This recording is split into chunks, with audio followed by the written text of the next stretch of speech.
Guys, it feels like it's been forever. It's only been about 2 weeks, but this is what we got so far. So, in the last video, we had some new coral in here. This hammer right here, which is opened up now. The Kenya tree has been here. The mushroom, and then this guy. He's just pitiful. It's supposed to be a torch coral. He's almost certainly dead. But we also have these zoas that are opened up. They got some diatoms growing on them, but all of the heads are opened up, so not really sure. So some new pieces that we got. This bird's nest here.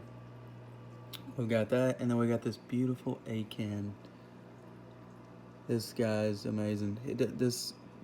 The colors aren't even as good as what they show up in real life. Like on the camera, it doesn't look as good. But there's about 10 or 11 heads on this guy, and I picked him up for about $50. So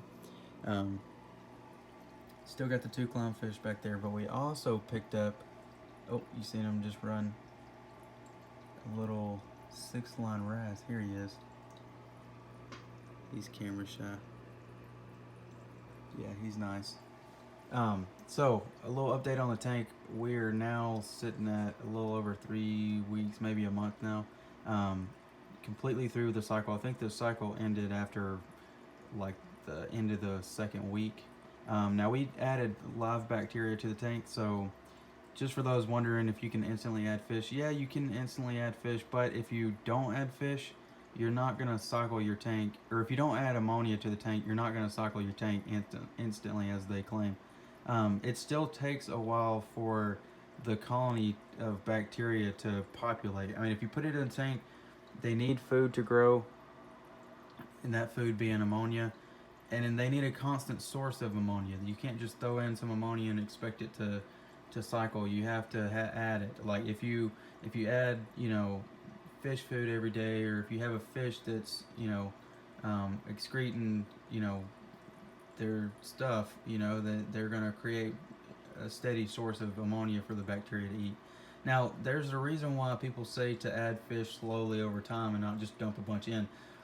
Once you add a new fish, your ammonia level, not necessarily you're going to be able to detect it, but it is going to slightly increase. So you have to give your bacteria colony enough time to populate enough to handle that load. So just a little tip for you guys. What you'll notice now is we have some power heads in here.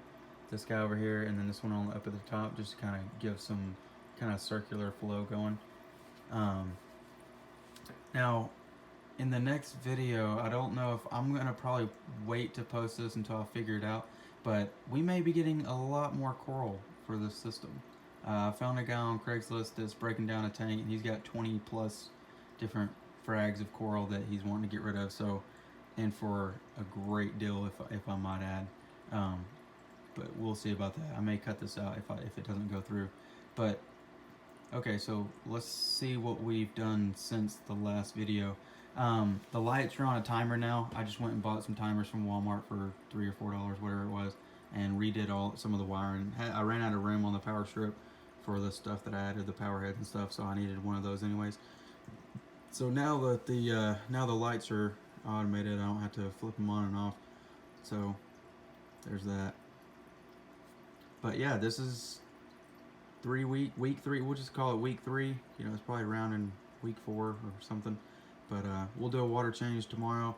These coral, I added these yesterday, and they are already, this guy looked like just a skeleton yesterday, because the polyps kind of, suck into the skeleton or whatever. But no, he is puffy as all can be.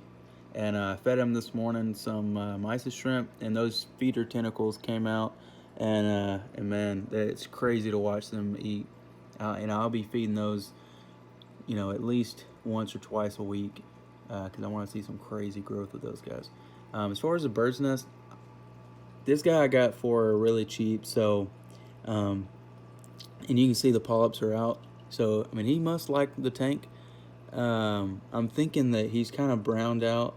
He's kind of lost his color. There's some other colonies at the store that look, a lot more green, and the polyps were kind of like a brownish color. I don't know, but I'm thinking So right now, just to kind of give like a reference for the future, there's 4 points to it. You know, they're very visual. There's not any extra ones that I can see yet.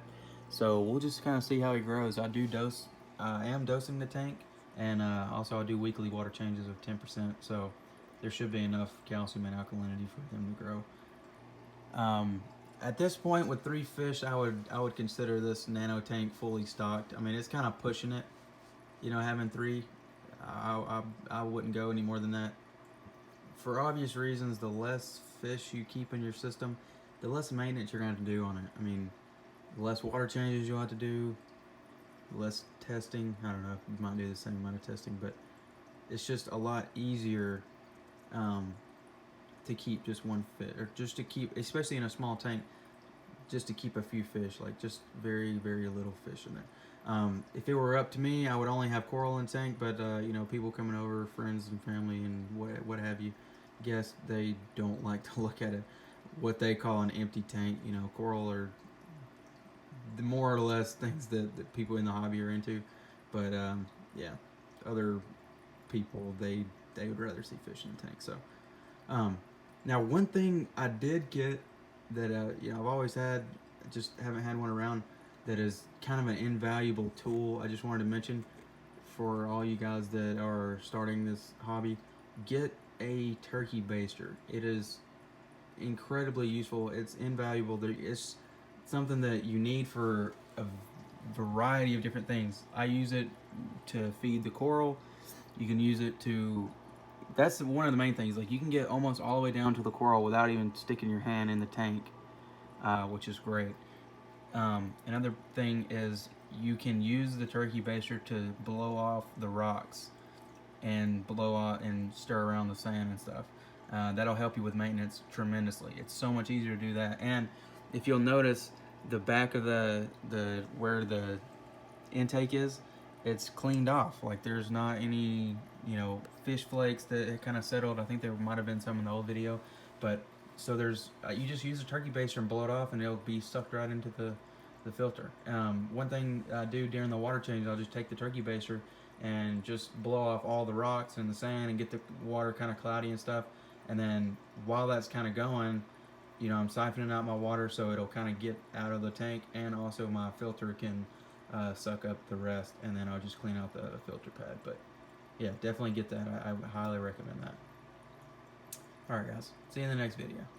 And guys, if you want to see how the tank comes along, of course, you know, consider subscribing to the channel, and you'll get updates on the channel and on the tank, and see how it goes.